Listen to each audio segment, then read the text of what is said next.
some of my experiences with you because, you know, I'm not a genius at nothing. I'm not a scholar at nothing. I can't do nothing that nobody in this room can't do. It's just that my motto is simple. I keep God first, I stay humble, and I keep working.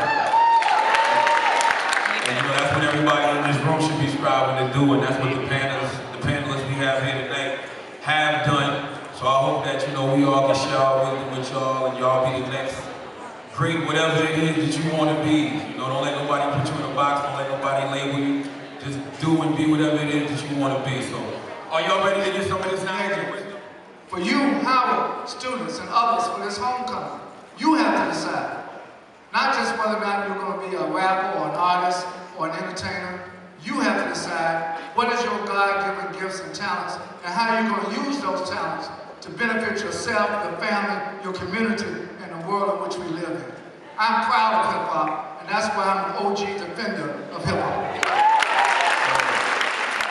You know, it allowed us to say what we want to say. We could yell it, we could scream it, we could rap it, we could sing it. And then we could also even wear it. Hip-hop became something we wear, it became our swag, it became how we walk in the room. And it allowed us to become who we wanted to be, no excuses or no explanations needed. We were just hip-hop. It's amazing that we have become a society that says, oh, you're hating on me, you're attacking me, as opposed to, no, you're challenging me. See, when they had the all back and forth between Jay-Z and Harry Belafonte, which for me was a one-sided conversation, tilted to Harry, sorry. My deal for Jay-Z was, no, bro, Harry's not attacking you. Harry's challenging you. And the mistake that we often make in many of these forums is folks say, why are you hating on this, hating on that? No, I'm challenging you to be greater than you are, politically and socially. You put your blinker on. No accident is caused. And so I think it's important for all of you to know that you can step outside of your lane.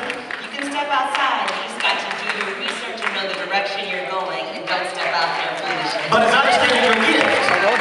This is my lane. Folks say, well man, why don't you organize a march? That's not my job. My job is to cover the march. My job is to provide a platform for the people planning the march. When you try to do everything, that's what I mean by being outside of your lane. So there are some people who say, I'm not going to rap about sex and drugs and money and bling. I'm going to talk about politics, talk about voting. You do you. And so that's what I mean by staying in your lane. A lot of times, though, we are asking of black folks to do things. We have a program in Southeast Jamaica, Queens. For 340 days, there were no shootings. The time prior to that, there were 17 shootings. We had 340 days, no shootings. The city cut funding off in August, 5 shootings in August. 340 days, 5 shootings. So I said, what am I doing about it? Not what is Jay-Z doing about it, or what is Nas or 50 who comes from Southeast, or Nicki who comes from, what am I doing about it? So I said, I'm gonna raise $100,000 in 28 days. Crazy, crazy. And I've heard so much criticism, Charlamagne, why doesn't the boss just write a $100,000 check? Well, let me just end with this. Barack Obama won because he had millions of people. Mitt Romney lost because he had millions of dollars. So I would much rather have 100,000 people give $1 than one person give $100,000. So I'm not looking to my boss to raise the money. I'm not having the check of artists. Let the artists be creative. Let the artists have freedom of expression. But with freedom comes what? Responsibility of expression. When 2 Chainz says, I'm different, yo, I'm different. I say to my brother, make a difference. My point is, 2 Chainz helped 3 million new people go to the polls to vote. While some of the people that want to challenge 2 Chainz and criticize 2 Chainz ain't took nobody to the polls. So I'm just saying that we have to be careful how we stand in judgment of these artists. Young people always help make that critical difference. Every generation has to rise to its own occasion.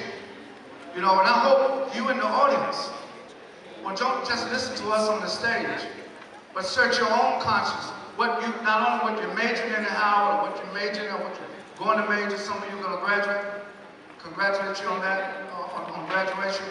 But the thing is, there's much more opportunity today than ever before. About rappers and artists, you know, actually utilizing their voice. We need some direction on how to move forward. A lot of the pioneers had direction. They knew who they were. What I'm saying is the disconnect is sometimes I feel like older guys want to prove to you how smart they are. And we know how smart they are. I just wish they cared less about showing us how smart they were and more about showing us how to move forward. Put it like I'm saying it, just go. I know you're smart. Just do your thing. All of you, do your thing, and they will come. If it's something that is important to someone, if it's something that's important to you, they will come. Very quickly, is that true? Yeah, it don't happen like that. I mean, you can get it quick, but it'll leave quick. So the thing you want to do is open yourself up to learning as much as you can about what it is that you want to do.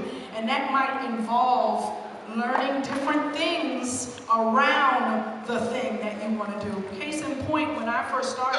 If you love what you do, you never work a day in your life. We wake up every day, you know, Charlamagne, you're up at what, 4 in the morning? 4 every morning. Yeah. 4 every day, you love what you do, and we love listening to you because we know you love what you do. Absolutely. So if you win, I get up since 6 a.m. I'm going home tonight to New York at 12:30. I'm back on a plane to Denver tomorrow. I love what I do. And I think a lot of folks talk about that. I've got a lot of friends when you're going up. When you hit a plateau and start to go down, all of a sudden your friends disappear from you. So I'm just saying, I remember when Jamal was putting this conference together, he said he wanted to have this panel to discuss it. He wanted each one of you to leave this audience with something you can use in your life. Please, when you study in your classes, it's just not making A's and B's. All that's important. It's how you comprehend what you're learning. Because believe me, brothers and sisters, whether you're in accounting, science, math, or communications, entertainment, what you're learning now is going to affect your quality of life for the rest of your life. You can praise an artist, but you can't. People talk about, man, I love Tom Joyner. Yeah, but that was work ethic to do a morning show in Dallas, hop on a plane to fly to Chicago, to do a drive time show in the afternoon, and fly back to Chicago, and did it for 10 years. That's work ethic. And we can't overlook how valuable that is, and you build it right here, even when you're in college, not when you get the check. Now, our generation, we don't have an option to have a downfall. We are going to make it. Because when Barack Obama was down by 25 points in December of 2011, it was us that brought him back. When they said Hillary Clinton was a guaranteed win, we said, wait a minute. We've been waiting for this day to happen. This is the America that we have dreamed of in 8th grade. So we have no option but to make it. This isn't about, will we have a downfall? There is no option. It's not Sunday. We have church on Thursday. We have to make it. So I believe we have the work ethic. That is to keep the right people around you. That is so important. That can be the end and the beginning right there in who it is that you decide to spend your time with. And know that time is especially important because you never get a moment back. And when I say time moves quickly, that should move quickly. Take care of your time. And every one of you, including this panel, have made huge moves to keep promises to other people. Keep promises to yourself. When you set a goal, reach the goal. Don't give up on yourself. The one thing that no one can ever take from you, they can take your job, your house, your car, they can take everything. But if you always have your integrity, your credibility, I absolutely believe, as Lyte said, you always will have the opportunity to get paid. And a lot of people never think about that. They never think about integrity or credibility. There's nothing worse than somebody saying, I can't trust him. I can't trust her. She gave me her word, but then she went back on her. Love yourself and love all people.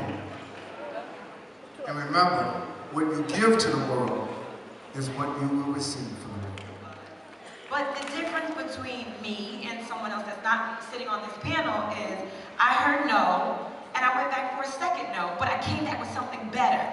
And then I came back the third time with something even better than that last time, the second time they told me no. And the third and the fourth.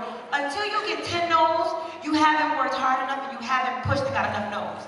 So when you hear no from that record label or from that job or from that girl, whatever it is that you're striving to do and that you want to be, you're going to hear no. But you gotta keep going, you gotta keep going. I'm going to give yourselves a round of applause. I don't want a whole lot of recognition. I just want people to understand life without purpose is not really living. You should be conscious about every single thing and move that you're trying to make. And a lot of us at how we want to be in the entertainment industry. So my vision was that it's really difficult trying to meet powerful people and get powerful jobs and get in powerful positions. And if you don't really hear it from them, people who made it, understanding that these people once had a dream before they actually, perceived that or, actually achieved that, I feel like you're not going to understand the multitude of what it takes to be successful. Because you find that by the life that you choose to live. So I just wanted people to come out that I felt personally was the biggest in the industry, the most impactful, the most inspiring to myself. And it's a blessing for me to see you all receive that. So I just thank you all for being here, and I hope that you guys enjoy it. Kill it, boy!